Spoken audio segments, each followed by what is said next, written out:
नमस्कार. सतर्क चॅनल तुम्हाला इथं आम्ही आमंत्रित केलेला आहे.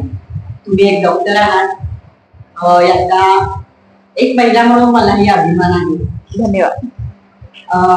या आपल्याकडे सतर्क चॅनलला डॉक्टर सलोमी प्रफुल्ल घाटगे मानसोपचार तज्ञ आहेत. या सध्या त्या सोलेस येथे कार्यरत आहेत आणि त्यांचं कार्य खूप चांगल्या प्रकारे सुरू आहे आणि त्या कोणत्या पद्धतीनं कार्यरत आहे हे आता आपल्याला पाहायचं आहे. तुमच्या कामाची पार्श्वभूमी तुम्ही थोडक्यात सांगाल? हो, नक्की. मला आवडेल या प्रश्नाचं उत्तर द्यायला. मी कसं या क्षेत्रात आले किंवा कसं ह्या क्षेत्रातला माझा प्रवास सुरू झाला हे थोडस इंटरेस्टिंग आहे. तर जेव्हा माझी 10वी पूर्ण झाली तेव्हापासूनच मला असं होतं की बाबा मी लोकांना चांगल्या प्रकारे समजू शकते, त्यांच्या भावना चांगल्या प्रकारे समजून घेऊ शकते आणि बऱ्याचदा म्हणजे घरातल्यांना मदत झाली माझी किंवा एखादा सल्ला माझा ऐकला गेला किंवा मैत्रिणींमध्ये सुद्धा की त्यांना म्हणजे कनेक्ट झाले मी त्यांच्याशी, त्यांच्या भावनांशी किंवा त्यांच्या विचारांशी. अशा रीतीने मला असं वाटलं की नाही, आपल्याला ह्यातच काही ना काहीतरी केलं पाहिजे आणि जे समाजाची जबाबदारी असते ती घेणं हे खूप गरजेचं असतं. त्यामुळे तेव्हापासून जी मला आवड तयार झाली आणि माणसांशी कनेक्ट होण्याची, त्यांच्या विचारांशी, त्यांच्या भावना समजून घेण्याची, तिथं जो मला इंटरेस्ट आला तोच इंटरेस्ट पुढे मी माझ्या प्रोफेशन करायचा ठरवला. माझा नेहमी असा विचार असतो की बाबा तुमचं पॅशन हे तुमचं प्रोफेशन पाहिजे, तरच आपण त्याच्यामध्ये सक्सेसफुल होऊ शकतो किंवा यशस्वी होऊ शकतो. म्हणून मी माझ्या पॅशनला प्रोफेशन करायचं ठरवलं. 11-12 सायन्स नंतर मी BMS केलं आणि त्याच्यानंतर मी मनोविज्ञान एवं मानसरोगा म्हणजे आयुर्वेदा सायकॅट्री करून मी आता सध्या मानसोपचार तज्ञ आहे. माझं सोलेस द माइंड क्लिनिक हे इचलकरंजी मध्ये आहे आणि सध्या मी तिथे प्रॅक्टिस करत आहे. खूप छान मॅडम. तुम्ही रुग्णांचे मानसिक आरोग्य त्यांचं संतुलित बिघडलेलं असतं आणि त्यांचं जे संतुलन आहे किंवा त्यांच्या मनाचं मूल्यांकन आहे ते कोणत्या पद्धतीने जोपासतं? ओके, हा खूप महत्वाचा प्रश्न आहे. कारण का बऱ्याचदा आपण बघितलं तर समाजामध्ये एक असं अरे मानसोपचार तज्ञांकडे जात आहेत किंवा अरे हा व्यक्ती तर वेड्याच्या डॉक्टरांकडे जातो असा समज असतो. जरी आपण साधा ताणतणाव आला तरी आपण डॉक्टरांकडे गेलो किंवा मानसोपचार तज्ञांकडे गेलो तर एक शिक्कामोर्तब होते की बाबा हा व्यक्ती काय आहे तर वेडा आहे. तर हा जो कलंक आहे तो आपल्याला पहिला दूर करण्याची गरज आहे. जसं शरीर आजारी पडतं तसं आपलं मनही आजारी पडू शकतो. आपण एखादा आपल्याला ताप आला किंवा सर्दी झाली किंवा जास्तीत जास्त कॅन्सर झाला तर आपण डॉक्टरांकडे जातोच ना. तसंच जर आपल्याला मानसिक दृष्ट्या आपल्याला काहीतरी त्रास होतोय तर तरीही डॉक्टरांकडे जाणं योग्य आहे किंवा गरजेचं आहे असं मी म्हणेन. तर पहिला आपण समजून घेऊया की म्हणजे मानसिक आजार म्हणजे काय असतो. जर तुमच्या विचारात, तुमच्या वागण्यात, तुमचा भावनिक संतुलन जर बिघडलेलं असेल तर आणि त्याचा जर परिणाम तुमच्या स्वतःच्या आयुष्यावर, तुमच्या फॅमिलीमध्ये किंवा परिवारामध्ये, परत तुमच्या प्रोफेशनल लाईफमध्ये जिथे तुम्ही काम करता किंवा लहान मुलं असेल तर शाळेमध्ये आणि एकंदर समाजात जर ह्याचा परिणाम होत असेल तर तुम्हाला एक मानसोपचार तज्ञांचा सल्ला घेणं खूप गरजेचं आहे. आणि सगळ्यात डेंजर गोष्ट म्हणजे जर तुम्ही स्वतःला त्रास देत असाल, काही लोक स्वतःला त्रास देतात, मारून घेतात किंवा सुसाईड करण्याचा प्रयत्न करतात किंवा जर त्यांना सहन नाही झालं तर इतरांना त्रास देतात. इतरांना जर तुम्ही हार्म करत असाल, सेल्फ हार्म आणि हार्म टू अदर्स म्हणजे दुसऱ्यांना जर तुम्ही त्रास देत असाल किंवा दुसऱ्यांना त्याचा त्रास होत असेल तर मात्र तुम्हाला 100% मानसोपचार तज्ञांकडे जाणं गरजेचं आहे. आता भावनिक विचार जे बदलतात व्यक्तीचे आणि त्यातून तो मानसिक संतुलन त्याचं बिघडतं, पण या गोष्टीला काही कारण असू शकतात. त्यातली काही कारण सांगू शकते? हो, आपण एकंदर जर सामान्यरित्या विचार केला गेला की का बाबा मानसरोग का होतो किंवा मानसिक आजार लोकांना का होतात, बघायला गेलं तर मानसिक आजाराचं प्रमाण समाजामध्ये कमी आहे. सहसा आपल्याला मानसिक रोगी आढळत नाही पण ते अस्तित्वात असतात. कदाचित आपण त्यांना सिरियसली घेत नाही किंवा जेवढा गांभीर्यानं आपल्याला घेतलं पाहिजे त्या गांभीर्यानं आपण घेत नाही, पण घेणं गरजेचं आहे. तुमचा प्रश्न होता मॅडम की कसं आपल्याला दिसून येतं किंवा कसं आपण ते बघू शकतो किंवा कसं लक्षात येतं आपल्याला की बाबा ह्या एखाद्या व्यक्तीला मानसिक आजार आहे. तर सामान्यरित्या त्याची बघितलं गेलं तर 3 कारणाला असतात. तर पहिलं कारण म्हणजे काही अंशतः म्हणजे हा भाग अनुवंशिक असतो. तर अनुवंशिकरित्या जर घरामध्ये कुणाला मानसिक आजार आहे, भले तो निद्रानाश असू दे किंवा बाबा त्याच्यापेक्षाही जास्त भ्रम असणे किंवा त्याच्यापेक्षाही जास्त कुणाला मंत्रसळ असते म्हणजे सारखे हात धुणे, स्वच्छतेचा खूप त्यांना नाद असतो, अशा जर गोष्टी आपण बघत असू तर हे बहुतेक प्रमाणात हे अनुवंशिक असतात. दुसरा भाग जर आपण बघायला गेला, दुसरं कारण तर काही आपल्या न्यूरॉन्समध्ये किंवा न्यूरोकेमिकल इनबॅलन्स म्हणतो आपण त्याला, म्हणजे जे केमिकल इनबॅलन्स आपल्या मनामध्ये किंवा आपल्या शरीरामध्ये होतो त्याच्यामुळे हे आजार होऊ शकतात. जसं की आपण बघायला गेलं तर आपण डिप्रेशन बहुधा ऐकतो की बाबा डिप्रेशन काय आहे किंवा अँझायटी काय आहे किंवा सिझोफ्रेनिया म्हणतो आपण तिला किंवा सायकोसिस किंवा मेनिया, बायपोलर डिसऑर्डर आहे. हे कशामुळे होतात तर हे जेव्हा केमिकल इम्बॅलन्स आपल्या मेंदूमध्ये होतो तेव्हा हे घडत असतं. अजून पुढे बघायला गेलं तर मग आपण आपली जडणघडण कशी झालेली असते किंवा एखादा ट्रॉमा आपल्याला होतो. ट्रॉमा म्हणजे आपल्या आयुष्यात अशी एक घटना काही असू शकते, म्हणजे आपला शारीरिक अत्याचार झाला असेल, लैंगिक अत्याचार असेल किंवा एखाद्या आपली जवळची व्यक्ती आपल्यापासून निघून जाणं असेल. असं जर बघायला गेलं तर बरेच कारण आहेत आणि प्रत्येकाचं कारण हे तेवढंच महत्वाचं असतं आणि तेवढंच गंभीर असतं. असं आपण नाही म्हणू शकत की बाबा तुझं कारण हे योग्य नाही आहे. तर प्रत्येकाचं कारण वेगळं असतं. असा जो ट्रॉमा होतो त्याच्यामुळेही आपल्याला मानसिक रोग झालेले आपल्याला पाहायला मिळतात. अति ताणतणाव असेल, जर एखाद्या व्यक्तीला तो ताणतणाव सहन नाही झाला किंवा स्वतःहून जर त्या व्यक्तीने प्रयत्न केला की बाबा मी ह्या तणावमुक्त होऊ शकतो किंवा तणावाला मॅनेज करू शकतो, पण जर त्या व्यक्तीकडून तो तणाव मॅनेज नाही झाला तर मग आपल्याला पुढे जाऊन डॉक्टरांचा सल्ला घ्यायला लागतो आणि औषध उपचार घ्यावे लागतात. तर हेच कारण आहेत की बाबा मानसिक आजार होऊ शकतात. आता मानसिक आजार ज्यावेळी त्याला उपलब्ध होतो किंवा तो त्या आहारी जातो त्यावेळी तुमच्याकडं पेशंट येतो तेव्हा तुम्ही त्यांच्या कुटुंबाला तुमच्यामध्ये सामील करून घेतात की त्यांच्यासाठी काही थोडे उपचार सांगू शकता? हो, कुटुंब आणि कुटुंबासाठी सपोर्ट असणं हे खूप महत्वाचं आहे. त्या रुग्णांसाठीही कुटुंबाचा सपोर्ट असणं फार महत्वाची गोष्ट असते. हा एक महत्वाचा भाग आहे की ज्याच्यामुळे आपण उपचारांना लवकर चालना देऊ शकतो किंवा लवकर उपचार होतो आणि तो रुग्ण लवकरात लवकर बऱ्या होण्यास मदत होते आपल्याला. तर पहिला जर बघायला गेलं तर कुटुंबाच्याच निदर्शनास पहिला येतं की बाबा ह्याला काहीतरी वेगळं काहीतरी हा वागतोय किंवा हा रात्रभर झोपत नाहीये, खातच नाहीये हा, किंवा एकटं बसायला लागलाय असं, किंवा अशी स्त्रियांमध्ये बघतो की नुसतं रडत राहते, काय सांगत नाहीये आम्हाला पण रडतीये, नुसतंच रडतीये. असं जेव्हा आपण बघतो हे पहिला कुणाच्या निदर्शनास येतं तर कुटुंबात जे आपल्या घरचे परिवार असतात त्यांच्याच निदर्शनास ही गोष्ट पहिला येते. आणि बहुतेकदा जेव्हा आपण बघतो की अशा रुग्णांना परिवारातली लोक किंवा कुटुंबातली लोकच एका मानसोपचार तज्ञाकडे घेऊन येतात. तर हा महत्वाचा भाग की पहिली निदर्शनास येणारी जी लक्षणं असतात ती कुटुंबाच्या निदर्शनास येतात आणि मग ते आपल्याकडे घेऊन येतात. बघायला गेलं तर अशा लोकांना सांभाळणं म्हणजे खूप मोठी जबाबदारी असते, कारण का सामाजिक दृष्ट्या बरेच आपल्याला गैरसमज आपल्याला बघायला मिळतात की बाबा मानस रोग्यांमध्ये म्हणजे सामाजिक कलंक हा मानला जातो, तेव्हा समाजातून खूप प्रेशर असतं. पण त्यांना समजावून सांगणं किंवा घरातली एक मोठी व्यक्ती म्हणून त्या रुग्णांची जबाबदारी घेणं ही खूप चॅलेंजिंग आव्हानात्मक गोष्ट असते. आणि त्या रुग्णाची जबाबदारी घेत असताना, त्या रुग्णाची काळजी घेत असताना परिवारातल्या लोकांनाही तेवढ्याच आपुलकीची, तेवढ्याच काळजीची गरज असते. आणि हा सगळा भावनांचा भाग आहे. इथं संवेदनशीलता खूप असते. तर मग बऱ्याचदा बघायला गेलं तर रुग्णांचे जे घरचे असतात त्यांना सुद्धा कुठंतरी एका सपोर्टची गरज असते.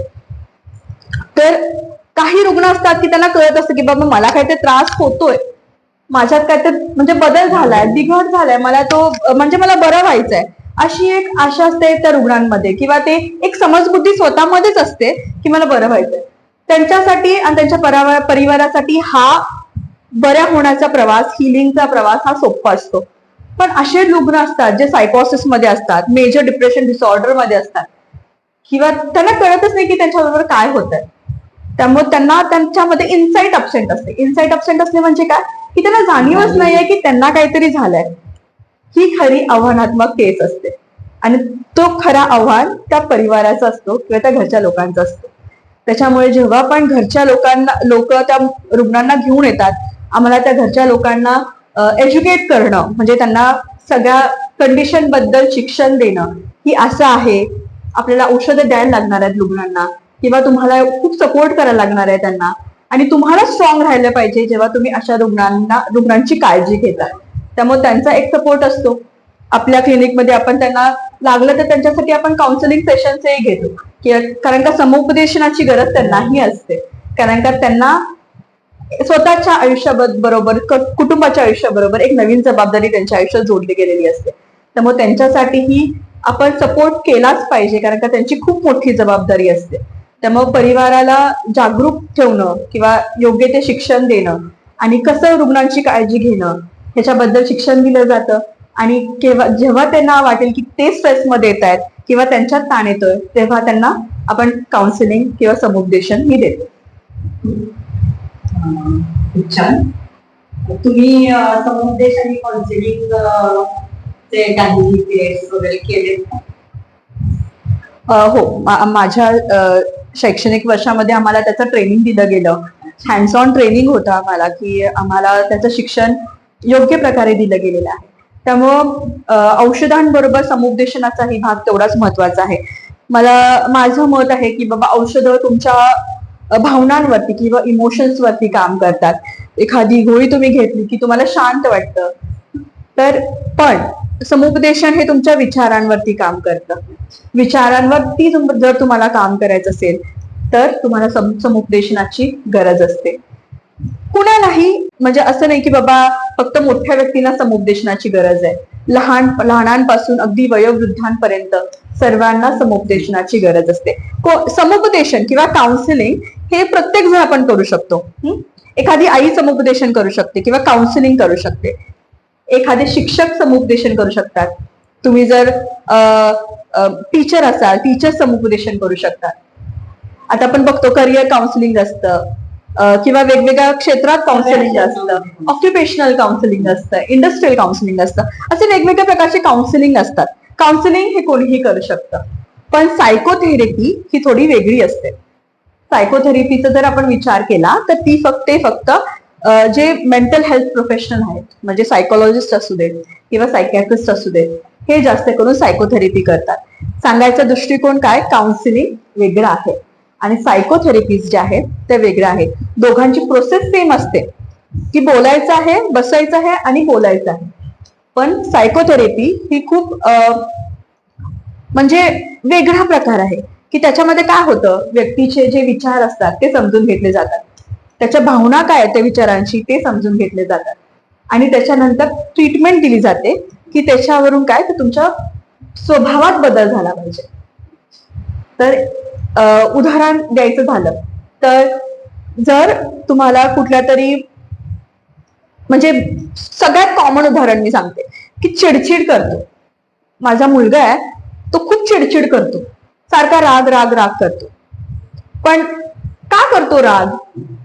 बऱ्याचदा आपल्याला वाटतं की नाही बाबा, जर असं म्हणजे तरुण आहे आणि जर असं रिबेलस बिहेवियर असतं, म्हणजे बंडखोरपणा असतो मुलांच्या मध्ये, की नाही मी करणार नाही, म्हटलं तरी करणार नाही. तर मग मुलांच्या मध्ये काय होतं, राग, चिडचिड वाढत जाते किंवा राग येतो. मग अँगर मॅनेजमेंटचा यात भाग येतो.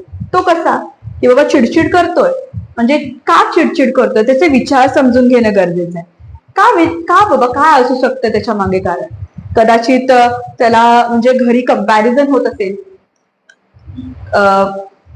कंपॅरिझन म्हणजे त्याच्या लहान भावाबरोबर किंवा मोठ्या बहिणींबरोबर सारखी त्याची तुलना होत असेल, त्यामुळे त्याचा स्वभाव चिडचिडा झाला असेल.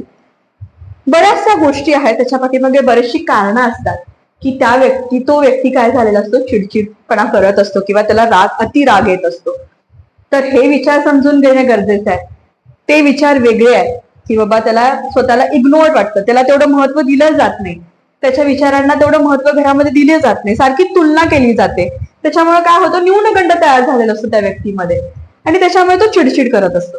चिडचिड ही भावना आहे की बाबा चिडचिड केल्यानंतर काय करतो, बोलतो, नुसता बडबड करतो. काही लोक बडबड करतात, काही लोक हातातली वस्तू फेकून देतात, काही लोक शांत होतात, निघून जातात घरातून. अशा वेगवेगळ्या प्रकारे त्या भावना निघत असतात, बाहेर पडत असतात. तर हा भावनांचा भाग झाला. आता आपण स्वभावात कसा बदल आणायचा किंवा बिहेव्हिअरल चेंजेस कसे करायचे, तर त्याचा भाग कसा की बाबा तुम्ही पहिला स्वतःला समजून घ्या की तुम्ही चिडचिड का करताय. त्याच्यामध्ये पहिला स्वतःला तुमची कारणं शोधा स्वतःमध्ये की बाबा माझी चिडचिड का होते. मग त्याच्यामध्ये आपण त्याला काही टास्क देऊन किंवा काही समुपदेशन करून किंवा सायकोथेरपी करून आपण त्यांना समजवून सांगतो की बाबा असा विचाराला तुला हा विचार केला पाहिजे. तर ते जे पार्ट आहे त्याला बिहेव्हिअरल चेंजेस आपण म्हणतो की बाबा काही टास्क दिले जातात की बाबा आठवड्याला पहिला तू विचार कर की तुला का चिडचिड करतोस. मग एकदा कारण कळालं की त्या कारणांवर आपण अजून विचार करू शकतो आणि त्यांना मदत करू शकतो की बाबा नाही, हा तुझी चिडचिड ह्या कारणामुळे होते. आणि जसं स्वतःला समजायला लागतं तशी आपोआप आपण काही ट्रिक्स देतो की बाबा तू असं कर, म्हणजे राग आलाय ना त्या रूम मधून बाहेर पड, थोडस दुसऱ्या रूम मध्ये जा, शांत बसून पाणी पी, थोडस पॉज घे, थोडं थांब, विचार कर की मला काय बोलायचंय. ह्याला बिहेव्हिअरल चेंजेस म्हणतात. जो पटकन येणारा राग हळूहळू सायकोथेरपीच्या मुळे कमी व्हायला लागतो. व्यक्ती थांबून पहिला विचार करतो की मला काय करायला पाहिजे, आता मी पटकन बोलू का शांत बसून, मग थोड्या वेळाने मी माझ्या घरच्यांना समजून सांगू. हा जो बदल आहे हा बदल होणं खूप महत्वाचं आहे आणि हा बदल शक्य आहे मॅडम. असं नाही की बाबा म्हणजे कधीच बदलू शकत नाही ते व्यक्ती. कधी कधी आपण एखाद्या वेळी मुळातच एखादी व्यक्तीची बिघोड असते, त्यांच्यात बदल घडतो ना घडतो असं बरेच अनुभव आहे. म्हणून म्हटलं त्यांच्यात बदल घडू शकतो. आपण कसं होतं, आपण कधीही चिडचिडपणा का होतो ह्याचं आपण निदान लावत नाही. आपण काय करतो, शिक्कामोर्तब करतो, लेबल करून टाकतो की त्या व्यक्तीला हा व्यक्ती चिडखोर आहे, तिथंच विषय संपतो. तिथे पुढे स्कोपच उरत नाही की बाबा आपण मानसोपचार तज्ञांकडे जाऊया किंवा आपण एखाद्या डॉक्टरांचा सल्ला घेऊया. नाही, एकदा लेबल लागलं संपला विषय. तिथून पुढे कुठलाही उपचाराचा विषय किंवा सायकोथेरपिस्टचा किंवा समुपदेशनाचा विषय तिथे उरतच नाही. एकदा लेबल लागलं की लागलं. पण असं नाही, आपण ह्या गोष्टींना, अशा व्यक्तींना बदलू शकतो. ह्या अशा चिडचिडपणा, राग आपण थांबवू शकतो. पण त्यासाठी योग्य तो सल्ला घेणं गरजेचं आहे, योग्य ते ट्रीटमेंट घेणं गरजेचं आहे. औषध उपचारांबरोबर समुपदेशन, सायकोथेरपी घेणं खूप गरजेचं आहे. तुम्ही आता किती वर्ष या क्षेत्रात कार्य करता? मी जवळजवळ 6 वर्ष झाले या क्षेत्रात आहे आणि सगळ्या प्रकारचे मानसिक रोग असतील त्यांच्यामध्ये मी म्हणजे उपचारासाठी उपचार करत आहे त्या संबंधी. आणि खूप चांगला अनुभव आहे माझा की लोक बरी होतात, त्यांचं आयुष्य बदलतं, अगदी नवीन आयुष्य मिळाल्यासारखं त्यांना अनुभव येतो. आणि मला असं वाटतं की इतर जे फॅकल्टीज आहेत तिथल्या रुग्णांपेक्षा जे मनोरुग्ण असतात जेव्हा ते बरं होतात ते खूप कृतज्ञ असतात. त्यामुळे त्यांना त्यांचा जो अनुभव असतो ते इतके कृतज्ञ असतात की ते बघूनच आम्हाला जास्त आनंद होतो आणि समाधान मिळतं. या क्षेत्रात काम करत असताना तुमच्याकडे जे पेशंट येतात त्यांचे नातेवाईक पण येतात, या नातेवाईकांपासून किंवा पेशंट पासून तुम्हाला असा एखादा अनुभव आला आहे का की बाबा की तो तुम्ही कायमचा लक्षात ठेवू शकता? हो, असे बरेच अनुभव येतात. म्हणजे अनुभव म्हणण्यापेक्षा एक त्यांच्यामध्ये जी जनजागृती होते की बाबा मानसिक रोग बरे होऊ शकतात. अगदी छोट्यातला छोटाही काही रोग असू दे किंवा छोट्यातल्या छोटी कुठलीही गोष्ट असू दे, ती जरी त्यांची बरी झाली तरी ते पुढे जाऊन म्हणजे जागृत झाले, एकदा त्यांना शिक्षण मिळालं की बाबा हे असं असतं, त्यांना समज आली की बाबा मानसिक रोग बरे होऊ शकतात, ते जाऊन आणि त्याची जागृती करतात.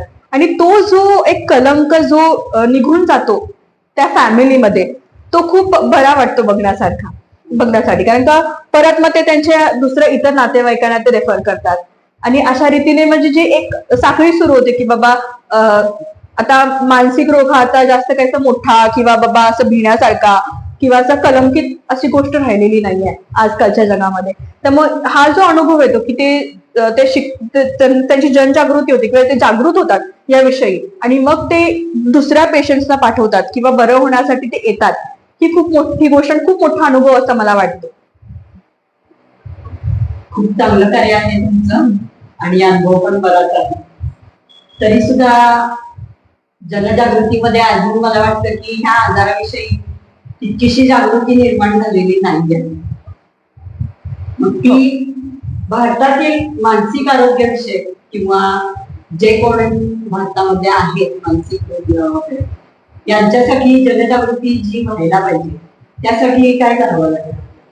हो, हा खूप महत्वाचा आणि आत्ताच्या जगामध्ये म्हणजे संवेदनशील असा हा प्रश्न आहे. कारण का खरंच मॅडम तुम्ही म्हटल्याप्रमाणे आहे की बाबा अजून इतकी जागृती झालेली नाहीये. अजूनही लोकांच्या मध्ये ती अशी भीती आहे की बाबा माझ्या मुलाला किंवा माझ्या मुलीला किंवा माझ्या घरातल्यांना, माझ्या जवळच्या व्यक्तीला वेडं म्हणतील. हा सगळ्यात मोठा त्यांच्या समोरचा प्रश्न आहे की बाबा वेडं म्हणतील.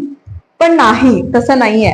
कसं होतं की जागृती कमी असल्यामुळे लोक अगदी लेट पोचतात मानसोपचार तज्ञांकडे. खूप वेळ निघून गेलेला असतो, त्या लक्षणांची तीव्रता वाढलेली असते. बऱ्याचदा मी बघितलंय, म्हणजे माझ्या प्रॅक्टिसमध्ये तर मी बघितलंय, एकतर जोपर्यंत त्या व्यक्तीला सुसायडल थॉट्स किंवा सुसायडल आयडिएशन येत नाही की बाबा त्याला स्वतःचं म्हणजे जीवन नको असं वाटतं, जगावंसं नको वाटतं, असे जोपर्यंत विचार त्या व्यक्तीमध्ये येत नाही किंवा अति राग होत नाही की दुसऱ्याला तो मारतोय, ह्या लेवल पर्यंत जात नाही, तोपर्यंत मानसोपचार तज्ञांकडे लोक येत नाही. आणि खंत आहे मला ह्या गोष्टीची, कारण का लोकांनी आलं पाहिजे. बघायला गेलं तर भारतामध्ये अजूनही थोडाफार म्हणजे ग्रामीण भागामध्ये आपल्याला जास्त हा न्यूनगंड किंवा जो कलंकित दृष्टिकोन आहे तो बघायला मिळतो. आता आहेत बरेचसे लोक जे सुशिक्षित आहेत, त्यांच्यामध्ये थोडासा ह्याचं प्रमाण कमी झालेलं मला दिसून येतं. कारण का थँक्स टू बॉलिवूड, कारण का दीपिका पदुकोण असे जे मोठ्या मोठ्या ऍक्ट्रेस आहेत त्या अगदी ओपनली या गोष्टीबद्दल बोलत आहेत आणि संवाद साधत आहेत. त्यामुळे जनजागृती बऱ्यापैकी होत आहे. भारतातील जर दृष्टिकोन आपण बघायला गेलं किंवा भारतातील जी सध्याची स्थिती जी मानसिक रोगांविषयी आहे, तर डॉक्टर टू पेशंट रेशिओ आपण जो म्हणतो तो खूप विस्कळीत आहे असा. कारण का 0.7 to 0.8% सायकॅट्रिस्ट म्हणजे मानस रोगतज्ञ 1,00,000 जनसंख्येच्या पाठीमागे सध्या आहेत. आणि जर ट्रीटमेंट गॅप बघायला गेला तर जवळजवळ 70 ते 80% हा ट्रीटमेंट गॅप आपल्याला बघायला मिळतो. म्हणजे जेवढ्या 1,00,000 जनसंख्येच्या मागे जेवढे सायकॅट्रिस्ट किंवा मानसोपचार तज्ञ पाहिजेत त्यांची संख्या खूप कमी आहे. त्यामुळे हा जो गॅप आहे तो खूप वाढलेला आहे. ह्याच्यामुळे काय होतं तर लवकर मदत पोहोचत नाही किंवा जी उपलब्धता आहे मानसोपचार तज्ञांची किंवा जे मेंटल हेल्थ केअर सेंटर्सची उपलब्धता आहे ती खूप कमी जाणवते. त्यामुळे डिस्ट्रिक्ट लेवलला एखादा तरी आपण मेंटल हेल्थ केअर सेंटर असणं आजकालची गरज बनलेली आहे आणि ह्याच्याकडे लक्ष देणं खूप महत्वाचं आहे. असं बरेच रिसर्च सांगतात की बाबा मेंटल हेल्थ पॅन्डेमिक किंवा सायकॅट्रिक डिसऑर्डर्सच्या पॅन्डेमिक म्हणजे इतका मोठ्या प्रमाणात वाढणार आहे मानस रोग म्हणजे मानसिक रोग की ते खूप अवघड होणार आहे हँडल करण्यासाठी. त्यामुळे प्रत्येक डिस्ट्रिक्ट लेवलवरती एखादा तरी मेंटल हेल्थ केअर सेंटर असणं गरजेचं आहे.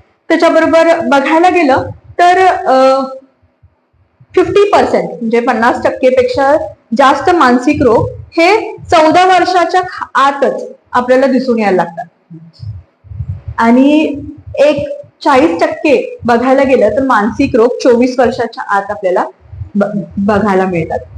तिथून सुरुवात होते 14 वर्षाच्या आतील लोकांना आणि 24 वर्षाच्या आतील तरुण लोकांना. जर ही गोष्ट आपण निदर्शनास घेतली तर प्रत्येक स्कूल्समध्ये, प्रत्येक कॉलेजेसमध्ये मानसिक रोगाविषयीची जागृती करणं गरजेचं आहे. बऱ्याचदा आपल्याला आपण बऱ्याच म्हणजे आपल्या करिक्युलम मध्ये शिकत असतो की बाबा वेगवेगळ्या अगदी डेंग्यू पासून सगळ्या आजारांबद्दल माहिती, अगदी कॅन्सर पर्यंतची माहिती आपल्याला मुलांच्या पुस्तकांमध्ये आपल्याला आढळून येते. पण मानसिक रोगाविषयीची जर आपण एखादा धडा जर त्याच्यात टाकला तर मुलांसाठी आणि तरुणांसाठी खूप महत्वाचा ठरेल. तर मग एखादा तरी मेंटल हेल्थ केअर एक छोटीशी फॅकल्टी जरी प्रत्येक स्कूलमध्ये असेल, एखादा सायकोलॉजिस्ट किंवा एखादा सायकॅट्रिस्ट जर तुम्ही प्रत्येक शाळेनं किंवा कॉलेजेसनी जोडून घेतला आपल्या संस्थेशी किंवा इन्स्टिट्यूशनशी, तर खूप मोठा बदल आपण ह्या फॅकल्टीमध्ये किंवा सेक्टरमध्ये करू शकतो असं मला वाटतं. त्याची गरज आहे स्कूलमध्ये वगैरे असं मलाही वाटतंय. खूप चांगले म्हणजे विचार आहेत तुमचे ते. जर तुम्हाला एखाद्या शाळेमध्ये छोट्या मुलांच्या किंवा मिडियम साईजच्या मुलांच्या शाळेमध्ये तुम्हाला काउन्सिलिंग साठी बोलवलं तर तुम्ही यायला तयार आहात? 100%. कारण का ही काळाची गरज आहे. आता कॉम्पिटिशन खूप वाढलेलं आहे. आपणच बघितलं तर प्रत्येक जण एका रेस मध्ये प्रत्येक जण पळतोय आणि प्रत्येकाला पहिला नंबर पाहिजे चा ताण येतो. त्याच्यापेक्षा मला वाटतं लहान मुलांना दुप्पट ताण येत असतो. कारण का मोठ्या लोकांना कळतं की बाबा मला आता ताण आलाय, मी तो ताण कसा मॅनेज करू शकतो. लहान मुलांना कळतं का? नाही. कारण का त्यांचं तेवढं सायकोलॉजिकल डेव्हलपमेंट झालेलं नसतं किंवा ते त्या डेव्हलपमेंटल प्रोसेस मध्ये असतात. त्यामुळं त्या लोकांसाठी विशेष मार्गदर्शन इतक्या भावनिकदृष्ट्या आणि आव्हानात्मक मानसिक आरोग्य देण्यासाठी तुम्ही जे कार्य करताय ते करता करता तुमची भावना आणि तुमचं आरोग्य, तुमचं मानसिक संतुलन तुम्ही कसं जपता? हो, स्वतःची काळजी तर घेतलीच पाहिजे, तरच मी इतरांची काळजी घेऊ शकते किंवा इतरांना समजू शकते. ह्यासाठी मी अध्यात्माचा आधार घेते. Very good. त्यासाठी मला माझं ओझं हलकं करणं किंवा त्याच्यासाठी मी आध्यात्मिक दृष्ट्या सबळ होण्याचा प्रयत्न करते. परत जे मी शिक्षण शिकले त्याचा स्वतःवर वापर करण्याचा प्रयत्न करते किंवा स्ट्रेस मॅनेजमेंट असू दे, काय असेल ती मी स्वतःवर अप्लाय करते. कारण का एक अशी इंग्लिशमध्ये म्हण आहे की प्रीच व्हॉट यू प्रॅक्टिस. म्हणजे जर मी इतरांना सांगते ते मी स्वतः पहिला प्रॅक्टिस केलं पाहिजे, स्वतः त्याचा अनुभव घेतला पाहिजे, तरच मी तेवढा एफेक्टिव्हली इतरांना सांगू शकेन किंवा त्याचा वापर मी स्वतः करते. परत मेडिटेशन असू दे, जर्नलिंग असू दे, या सगळ्या गोष्टी मी करते. त्याच्याबरोबर माझा पर्सनल अनुभव म्हटला तर पेट थेरपी. माझ्या घरी एक छोटंसं माझं पेट आहे, त्याचा एक फायदा मला होतो, त्याच्यामधून माझा स्ट्रेस निघून जातो. पण मी असे म्हणेन की सगळ्यात जास्त अध्यात्माची जोड आयुष्याला असली की आपल्या बऱ्याच ताण हलका होतो. आपण आपल्या परमेश्वरावर सोपवून द्यायचं आणि आपलं आयुष्य जगत राहायचं. त्याच्याबरोबर अजून एक खूप छान मला आवडणारे वाक्य आहे की आनंदी हृदय हे उत्कृष्ट औषध होय.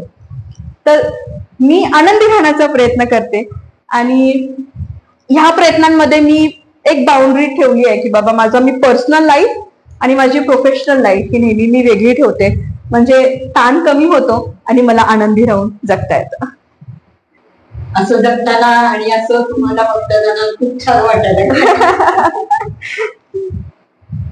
जागतिक आरोग्य दिन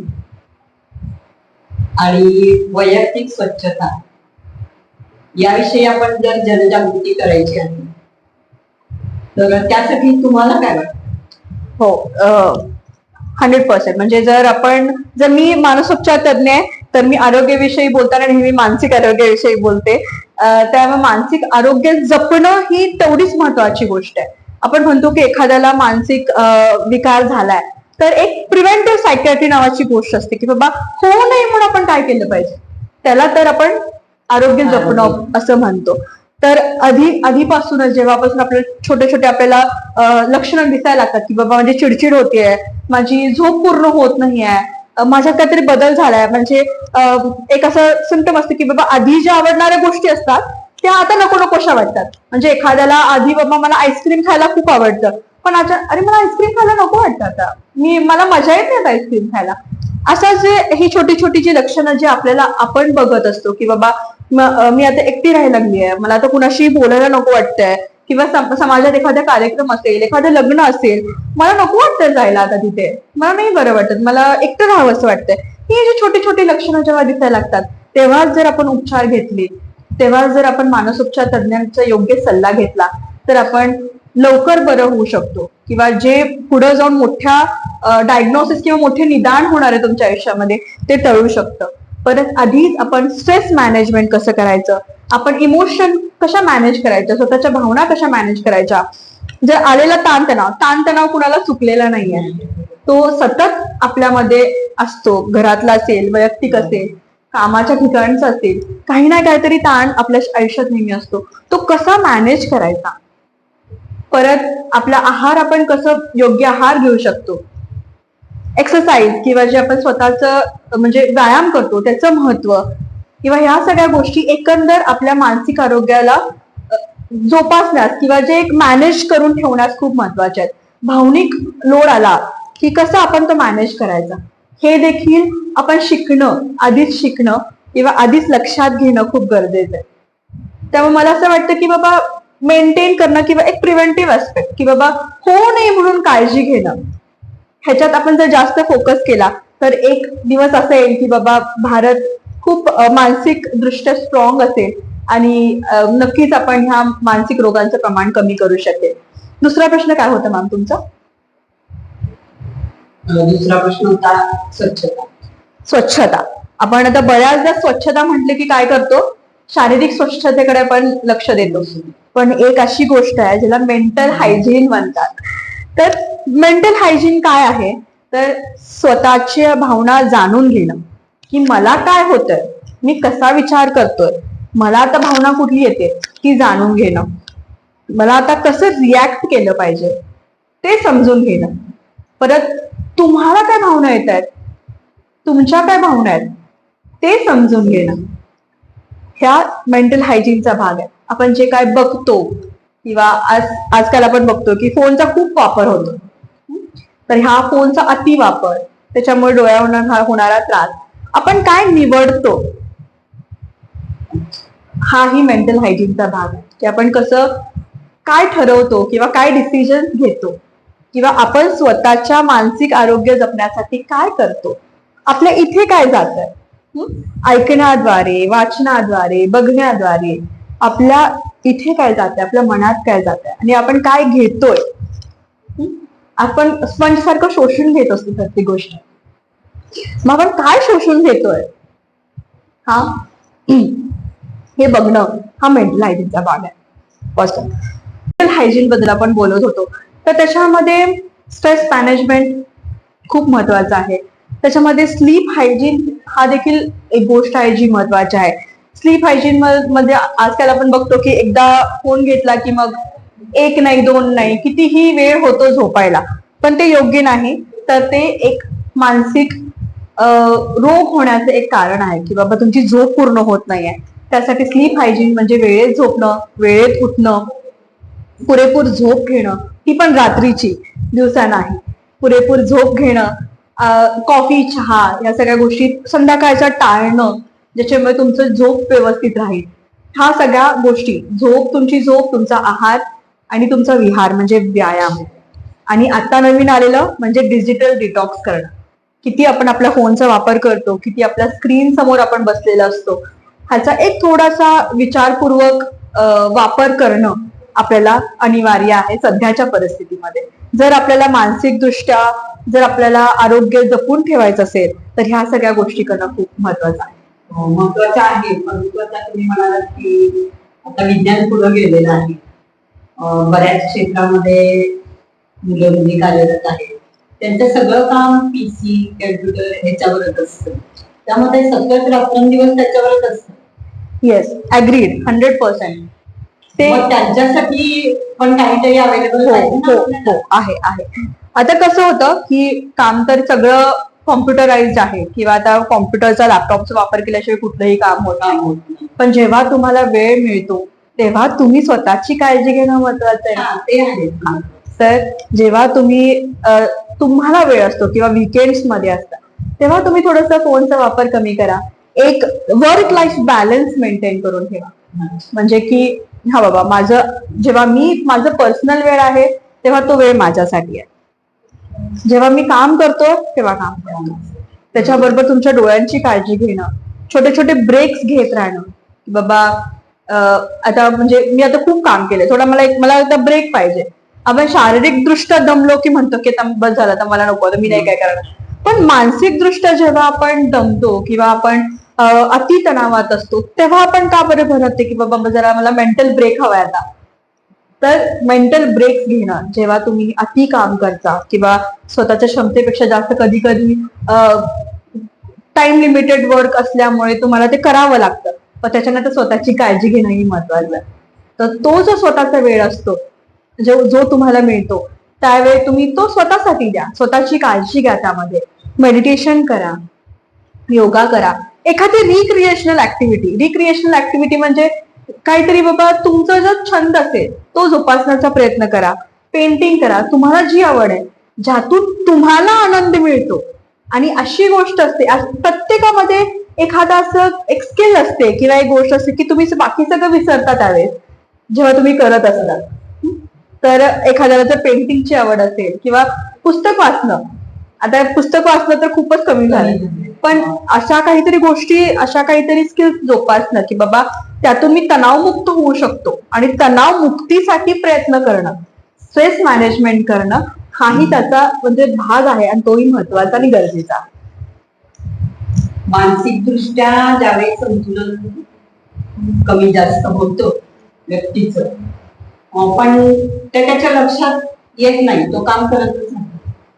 का लक्षात येत नाही त्याच्या? हो, कसं होतं की बाबा भारतात जर आपण बघायला गेलं तर आपल्या भावनांना इतकंच जास्त असं महत्व दिलं जात नाही भारतीय संस्कृतीमध्ये.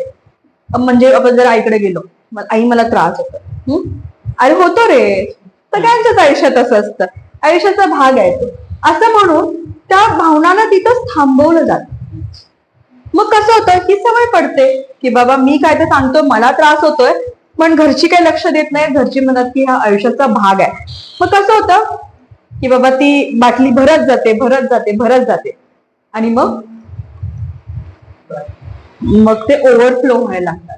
आणि जेव्हा बारक्या बारक्या गोष्टी, छोट्या छोट्या गोष्टी मॅनेज होत नाहीत, त्या साठून राहतात, तुमचे इमोशन्स, तुमच्या भावना हे सॉल्व्ह होत नाहीत, अनरिझॉल्व्ड राहतात, तेव्हा ते इतक्या भरल्या जातात की शेवटी ते फुटतात. मग त्याला आपण म्हणतो मेंटल ब्रेकडाऊन. आणि तेव्हा मग आपलं कळायला लागतं की नाही, मी माझ्याकडे खूप दुर्लक्ष केलंय, मी माझ्या मानसिक म्हणजे मेंटल हेल्थला तेवढंसं महत्व दिलं नाही किंवा मी काळजी घेतली नाही, मी दुर्लक्ष केलं. आणि मग दुसरा भाग असा होतो की होतंय ना, जबाबदाऱ्या समोर आहे, मला त्या केलंच पाहिजे, किती पण मला त्रास होऊ दे, आपण दुर्लक्ष करतो आणि काम करत राहतो. पण ह्याचे नंतर दुष्परिणाम होतात. त्रास इतका वाढायला लागतो की मग खूप एकदम टोकायला काहीतरी गेलं की बाबा आता काहीच नाही माझ्या आयुष्यात, सगळं आहे, खरं मला असं शून्य असल्यासारखं वाटतं. का बरं? जेव्हा ही भावना येते, केव्हा भावना येते? जेव्हा आपण त्या एवढं इमोशनली बर्डन्ड असतो किंवा भरलेलं असतो की त्याच्यातून आपल्याला मार्ग कळत नाही. तेव्हा स्वतःची काळजी 100% दिशा मिळत नाही, कारण का प्रत्येक गोष्ट दुर्लक्ष केलेली असते, इग्नोर केलेली असते, कधीही त्या गोष्टीकडे लक्ष दिलं जात नाही. ताप आला की दिसतं आपल्याला, कळून अरे मला ताप आलाय, माझं अंग गरम झालं, कळतं. पण जेव्हा आपल्याला एक ओव्हरवेल्मिंग फिलिंग असते की बाबा मी आता मला खूप रडावं असं वाटतंय, मला असं वाटतं की कुठं जाऊन ओरडावं जोरात असं, पण आपण काय करतो? दुर्लक्षित करतो. अशा छोट्या छोट्या गोष्टींना, आपल्याला छोट्या छोट्या लक्षणांना किंवा छोट्या छोट्या बदलांना जर आपण स्वतः समजून घेतले तर आपण खूप मानसिकदृष्ट्या आपण खूप सुंदर आयुष्य जगू शकतो. म्हणजे ह्यात आधी स्वतःचा आत्मविश्वास पाहिजे की बाबा मी हे करू शकतो आणि मी ते केलं पाहिजे. येस, या गोष्टींचा पहिला विचार या गोष्टी. आणि दुसरी गोष्ट म्हणजे मदतीला तुमच्याकडे मानसोपचार तज्ञ आहेत. डॉक्टर्स आहेत जे तुम्हाला मदत करू शकतात. तुम्ही एकटे नाहीये, कुठल्याच परिस्थितीत तुम्ही एकटे नाहीये. जरी तुम्ही तुमचे घरचे म्हणतायत की अरे काय होत नाही, पण तुम्हाला वाटतंय ना, तुम्ही या. तुमच्या जे तुम्हाला सपोर्ट करतायत, तुमची जवळची व्यक्ती आहे, त्यांना घेऊन तुम्ही या. तुम्ही मदत घ्या. तुम्ही कुठल्याही परिस्थितीमध्ये तुम्ही एकटे नाही. प्रत्येक जण, प्रत्येक डॉक्टर्स तुम्हाला मदत करायला रेडी आहे.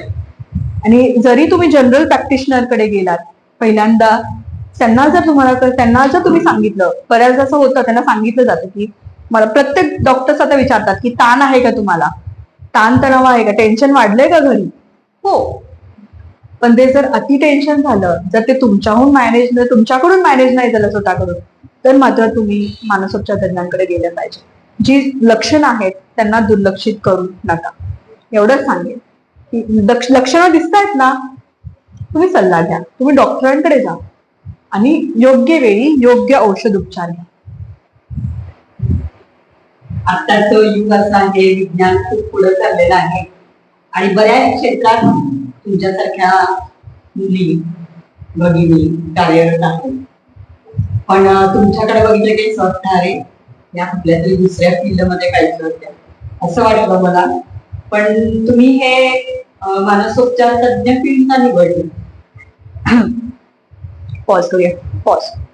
घसा विज्ञान प्रगत झालं मॅडम, मान्य आहे, पण भावना तशाच आहेत. जे आपण फील करतो, जे अनुभवतो, त्यात बदल झालाय का? त्यात बदल झाला नाही. हा, आणि हेच कारण आहे की मी या क्षेत्रात आहे. कितीही आपण इथून पुढे प्रगत झालो, वैज्ञानिक दृष्ट्या आपण प्रगत झालो, पण भावना तशाच आहेत. आपले नातेसंबंध तसे राहतात. आपण basic as a human being, म्हणजे एक मानव म्हणून आपली जी शारीरिक आणि मानसिक संस्था आहे, की जी सिस्टीम आहे, ती कधीही बदलत नाही. त्यामुळं, आणि आता बघायला गेलं तर जसं जसं विज्ञान प्रगत होत चाललंय, तसं तसं आपण म्हणतो की बाबा change is constant in life. म्हणजे बदल हा प्रकृतीचा नियम आहे. आणि ह्या बदलाला सामोरे जाण्यासाठी आपल्याला मानसिक दृष्ट्या काम करणं खूप महत्वाचं आहे. एखादा जरी बदल आपल्या आयुष्यात झाला तर त्याचा परिणाम आपल्या आयुष्यावर खूप मोठ्या प्रमाणात होतो. साधी एखादी आपण नोकरी जरी बदलली तर तो मोठा तणावपूर्ण किंवा स्ट्रेसफुल इव्हेंट असतो तो आपल्यासाठी. किंवा एखाद्या आपण रिलेशनशिप मध्ये आलो, एखाद्या व्यक्तीचं लग्न झालं, तर तो मोठा बदल आहे. तर मग हे बदल होत राहणार आहे. आपल्या आयुष्यात बदल होत राहणार आहेत, आपल्या आयुष्यातल्या परिस्थितींमध्ये बदल होत राहणार आहेत.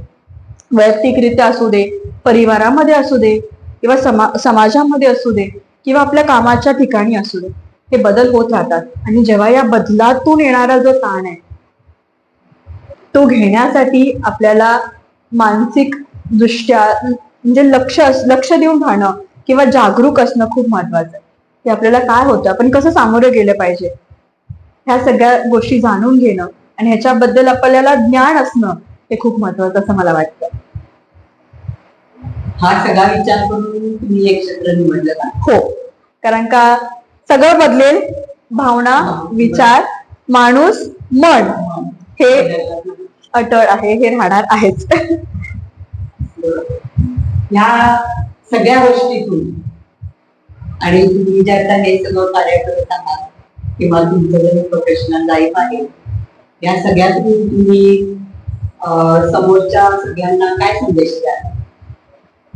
जितकी तुम्ही शरीराची काळजी घेता तितकी तुम्ही मनाचीही काळजी घ्या, असा संदेश मी प्रत्येकाला सांगेन. कारण का बऱ्याचदा आपण आपल्या विचारांना, आपल्या भावनांना किंवा आपल्या स्वभावाला पाहिजे तितकं महत्व देत नाही. आणि त्याच्यामुळे कसं होतं की बाबा खूप लोक ट्रीटमेंट पासून वंचित राहतात, की त्यांच्यापर्यंत ती ट्रीटमेंट पोहोचत नाही. का? नॉर्मल आहे, असं होत राहतं, आयुष्याचा भाग आहे. पण नाही, पुढच्या व्यक्तीला त्रास होत असतो. आपण तो समजून घेणं महत्वाचं आहे. पहिला समजून घेतलं पाहिजे, मला त्रास होतोय तर मी डॉक्टरांकडे गेलं पाहिजे. माझ्या जवळच्या व्यक्तीला त्रास होतोय, मी त्यांना डॉक्टरांकडे घेऊनच गेलं पाहिजे. तर मग मानसिक दृष्ट्या जो हा कलंक आहे तो दूर झाला पाहिजे असं मला वाटतं. आता हे इट्स लाईक हाय टाइम नाव, की आता खूप म्हणजे गरजेची गोष्ट झाली की बाबा हा जो मानसिक रोगांवरचा जो कलंक आहे तो दूर होणं गरजेचं आहे. कारण का मन हा शरीराचा भाग आहे, तो काय वेगळा नाही आहे. तर मग मनाकडेही लक्ष दिलं पाहिजे, आपल्या भावनांकडेही लक्ष दिलं पाहिजे. आणि जितकं शरीर तुमचं काम करतं त्याच्या दुपटीनं तुमचं मन काम करत असतं, सतत काम करत असतं, सतत सतत आपल्या भावना, आपले विचार. असं असं कधी होते की बाबा आपण आता शांत बसलो आणि आपल्या डोक्यात काही चालू नाहीये. नाही, तुमच्या आता तुम्ही जरी बसला असता तुमच्या काही डोक्यात विचार चालू असणार, किंवा इथले विचार असू देत, काही सध्याची परिस्थिती असू दे, किंवा काहीतरी पाठीमागे बॅकग्राऊंड मध्ये काही ना काहीतरी प्रत्येकाचे चालू असतं. घरची परिस्थिती असते, मुलांचं टेन्शन असतं, काय ना काहीतरी आपल्या सतत आपल्या डोक्यामध्ये विचार चालू असतात. आणि ह्याचमुळे जर ते आपल्याकडून म्हणजे अतिताणाला किंवा मानस रोग एखाद्या व्यक्तीला झाला, मानसिक रोग, तर त्यासाठी योग्य ते उपचार घेणं महत्वाचं आहे. आणि त्या उपचारासाठी पहिल्यांदा डॉक्टरांकडे येणं, मानसोपचार तज्ञांकडे येणं महत्वाचं आहे. तर मग असं समजू नका की ही खूप काहीतरी मोठी गोष्ट आहे. नाही, हे कॉमन, सामान्य, आणि आधीही होती, आताही आहे, आणि इथून पुढेही असणार आहे. त्यामुळे मानसिक रोग आधीही होते, आताही आपल्याला बघायला मिळतात, आणि इथून पुढेही असणार आहेत. त्यामुळे उपचार घ्यायला डळमळू नका आणि थांबू नका, स्वतःला घाबरू नका, सामोरे या, एक्सेप्ट करा की बाबा मी ह्यातून बाहेर पडू शकतो. ह्याला म्हणजे उपचार आहेत, मी उपचार घेऊन ह्या स्थितीमधून किंवा ह्याच्यातून बाहेर पडू शकतो. बऱ्याचदा लोकांचे समज असतात की अरे नाही, एकदा औषध चालू केले की आयुष्यभर औषध घ्यायला लागतं. नाही, हा गैरसमज आहे. हा गैरसमज दूर होणं महत्वाचं आहे. तुम्ही बरे होण्यापर्यंत तरी तुम्ही औषधं घ्या. एकदा तुम्ही बरे झालात की मग तुम्ही तुमचं आयुष्य जगू शकता. असं नाहीये की प्रत्येक मानसिक रोगावरती तुम्हाला म्हणजे आयुष्यभर औषध घ्यावं लागतं. परत असा अजून एक गैरसमज की त्याचे साईड इफेक्ट खूप असतात. पण जर त्याचे फायदे आणि इफेक्ट इतके महत्वाचे आहेत की कुठेतरी आपल्याला ते साईड इफेक्ट दुर्लक्ष करणं महत्वाचं आहे. कारण का जर आपण साईड इफेक्ट्सच घेऊन बसलो तर मग उपचारच नाही होणार, तुम्हाला इफेक्ट्सच नाही दिसणार. त्यामुळं जर तुम्हाला बरं व्हायचं असेल तर तुम्हाला ते उपचार घेणं महत्वाचं आहे. त्यामुळं हा जो लोकांच्या मध्ये किंवा समाजामध्ये जो गैरसमज आहे तो दूर होणं आत्ताच्या घडीला खूप महत्वाचं असं मला वाटतं. डॉक्टर सलोमी मॅडमांनी आता आपल्याला सांगितलेलं आहे की मन आणि भावना या पहिला स्वतःच्या जोपासाव्यात आणि नंतर दुसऱ्याला जोपासण्यात मदत करावी. आणि खरोखरच त्यांचं हे कार्य वाखाणण्याजोगं आहे की त्या या कार्यात कार्यरत आहेत, आणि त्यांनी त्यांच्या या कार्यसिद्धी आणि कार्यात मी त्यांना खूप खूप सदिच्छा देते. धन्यवाद. थँक्यू. तुम्ही इथं बोलवलं आणि खूप संवेदनशील विषय तुम्ही हाताळलात. आणि आताच्या परिस्थितीमध्ये जो गरजेचा आहे, जो दुर्लक्षित आहे, ज्याच्यावर जास्त कोणी भाष्य करत नाही, किंवा हे असं ओपनली बोलणं आणि याच्यावर भाषण होणं किंवा भाष्य करणं, किंवा हा एक सामान्य चर्चेचा विषय असणं, हे खूप गरजेचं आहे. आणि तुम्ही त्याला वाट दिली, तुम्ही हा विषय किंवा ह्या विषयावर बोलणं घडवून आणलं, आणि त्यासाठी ह्या तुमच्या काय म्हणतो आपण त्याला, प्रयत्नासाठी मी तुमची दाद देते. आणि सतर्क न्यूज चॅनल आणि मॅम तुमचं मी आभार मानते. थँक्यू. धन्यवाद.